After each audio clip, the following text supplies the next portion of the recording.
જય જવાન જય કિસાન જય જય શિક્ષિત યુવાન નારી શક્તિનો જય હો જય મા ગુજરાત। આજની વાત કરીએ તો બોપલના એક બેંક મેનેજર બેન છે, એણે પોતાની મૂડી જે હતી બચત મૂડી એમાંથી પતિને ભણાવવા માટે બહાર મોકલે એની વાત કરું, સાંભળો। બેંક મેનેજર બેન બ્રાન્ચમાં એ પોતે નોકરી કરતી, બોપલમાં રહેતી, અને એના પતિને MBA કરવા માટે એણે મૂડી ભેગી કરેલી। એ મૂડીથી ખર્ચી અને એના પતિને ફ્રાન્સ દેશ છે ફ્રાન્સ, ત્યાં MBA ભણવા મોકલ્યો। એના પતિ MBA થઈ ગયો, ઘરે આવ્યો તો છતાં પત્નીની કમાણી ઉપર લહેર કરતો। પત્ની ઘણી વાર સમજાવે એને કે ભાઈ હવે નોકરી કરો, MBA થઈ ગયા, હવે કંઈક સારી પોસ્ટ ઉપર નોકરી કરો તો મને ટેકો રહે। તો આ ભાઈ છતાં બી તમે વિચાર કરો કે આવી પત્ની તો ભાગ્યે જ કોઈક જ પુરુષને મળે છે, અને એનું માન હોવું જોઈએ દુનિયામાં કે પોતે મેનેજર હતી, એના પતિને એણે MBA કરવા ફ્રાન્સ મોકલ્યો, અને MBA થઈ પણ ગયો, ઘરે આવી ગયો, છતાં પણ એને MBA કર્યા પછી કોઈ જગ્યાએ નોકરી ના મળી, એટલે કે લીધી જ નહીં, એણે પોતે નોકરી માટે પ્રયત્ન કર્યા જ નહીં। અને ઉપરથી એની પત્નીને એમ કે પતિ કમાતો હોય ત્યારે પત્નીને ભરણપોષણ મળે, તો પત્ની કમાતી હોય તો પતિને કેમ નહીં? એટલે ઊંધા ઊંધા આક્ષેપો કરીને પત્ની જોડે ઝઘડા કરે તો આ કેવો પતિ કહેવાય? એના પછી એણે કંઈક મારુતિની માંગણી કરી, લેપટોપની માંગણી કરી, જે કંઈ માંગણી કરી એણે પૂરી પાડી। કાર માંગ્યું, ઘર માંગ્યું, 6 મહિનાની અંદરમાં એની પત્નીએ એની માંગણી પૂરી કરી। ચલો ભાઈ, એ બાને લઈ પછી તો નોકરી કરશે,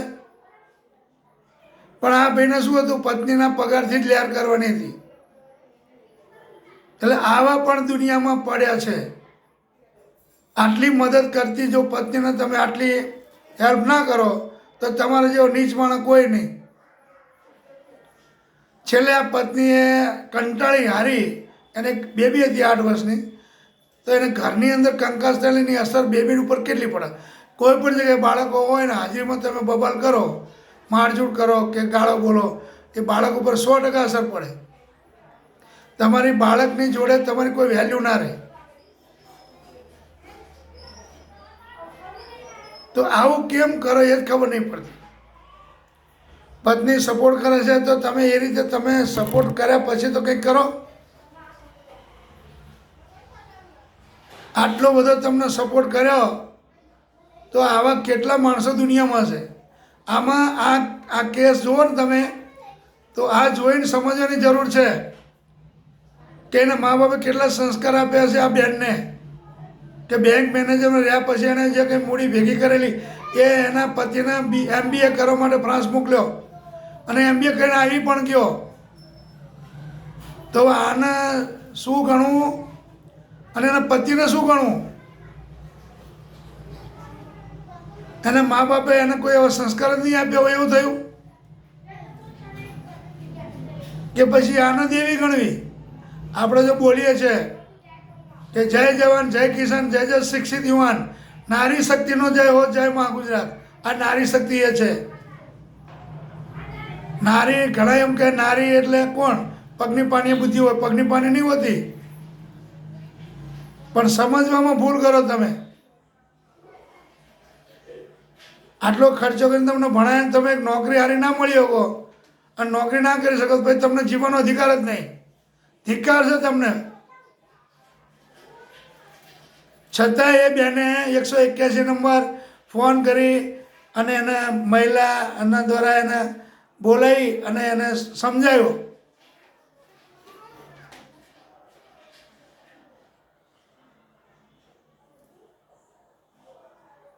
પછી એને સમજમાં આવી વાત કે ખરેખર મારે નોકરી કરવી જોઈએ, તો પહેલાં સમજી ગયો હોત તો શું પ્રોબ્લેમ હતો?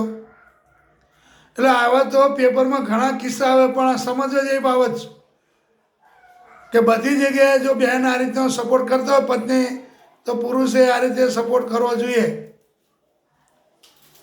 એણે એની અંગત મૂડી બધી ભેગી કરેલી અને ફ્રાન્સ ભણવા મોકલીને MBA કરાવ્યો અને ઘરે રખડતો પડે, તો એનાથી નીચ માણસ કોણ કહેવાય?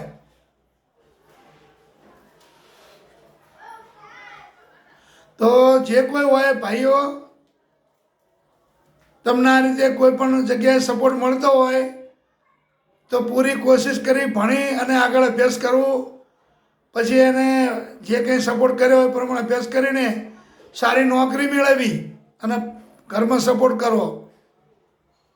બાળકોના સંસ્કાર સારા જાય, ઘરમાં આવક વધે, બધી જ તમે સુવિધા પૂરી પાડી શકો. 2 જણનો પગાર હોય એટલે થાય. બંને પતિ પત્નીનો બંને, એ છોકરી બી જો બેંકમાં મેનેજર, હવે આ ભાઈ MBA થઈને આવ્યા એ પણ સારી પોસ્ટ ઉપર મળે. ફાઇનાન્સ કંપનીમાં ખાલી ફિલ્ડમાં રહે તો એ 50,000 પગાર મળે એને. જે કોઈ ફાઇનાન્સ એને જે કંઈ કર્યું હોય, MBA કર્યું હોય, એમાં MBA કરે એટલે મેનેજિંગ કોર્સ થયો, શું ખામી હોય એમાં? અને પુરુષને તો કોઈ પણ નોકરી લઈ લેવાય MBA કર્યા પછી. માસ્ટર ડિગ્રી છે, શા માટે પાછું પડવાનું?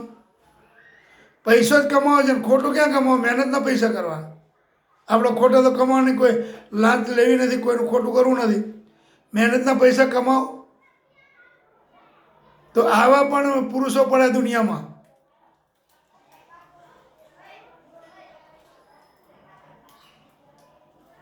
શા માટે આવું કરવાની જરૂર? અમને તો પેપર વાંચીને એમ થાય કે આ બેન ખરેખર દેવી કહેવાય,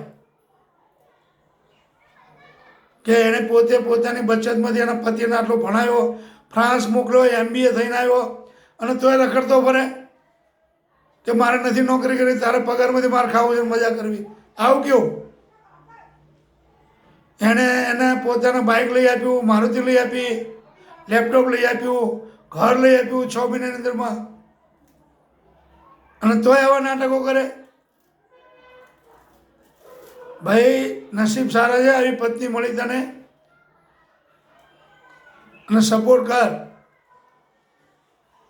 દરેકને હું પ્રાર્થના કરું છું, જેના ઘરમાં આ રીતના સપોર્ટ કરતા હોય, બેન હોય ભાઈ હોય, ભાઈ ગરીબ પરિસ્થિતિનો ખેડૂત હોય ને બેનને ભણીને આગળ વધારતા હોય તો એને બી દગો ના કરવો જોઈએ. એને બી કામ કરીને મહેનત કરીને પગાર લાવવો જોઈએ. બંને પક્ષમાં વાત છે, ખાલી ભાઈની વાત નહીં. ઘણી જગ્યાએ ભાઈએ બેનને ભણાવ્યું હોય, કલેક્ટર બનાવ્યો હોય ને કમિશનર બનાવ્યો હોય ને પછી છેલ્લે દગો થાય તો એ ખોટું છે. એટલે સ્વાભાવિક વસ્તુ આવું કરે તો એને આઘાત લાગે કે સાલું મેં ખોટો પૈસો બગાડ્યો. તો એવું કોઈ પણ જગ્યાએ પતિ પત્ની વચ્ચે ના થવું જોઈએ. પતિએ પત્નીને ભણાવી છે, સારી પોસ્ટ ઉપર નોકરી મેળવી છે, તો એને પણ ઈમાનદાર રહેવું જોઈએ અને પતિએ પણ ઈમાનદાર રહેવું જોઈએ. બંને મળીને ઘર ચલાવો, 2 મળીને પગાર લાવો એટલે કેટલો પગાર થાય? સારું મકાન લઈ શકો, સારી રહેણીકરણી થઈ શકે, તમે સારી વસ્તુ લઈ શકો, સારા કપડાં લત્તા લઈ શકો, સારી ગાડી લઈ શકો, સમાજમાં ઇજ્જત વધે, કુટુંબમાં ઇજ્જત વધે કે ભાઈ 2 માણસ નોકરી કરે સારી એવી. કેટલી ઇજ્જત વધે? આમાં તમારી ઇજ્જત શું વધે?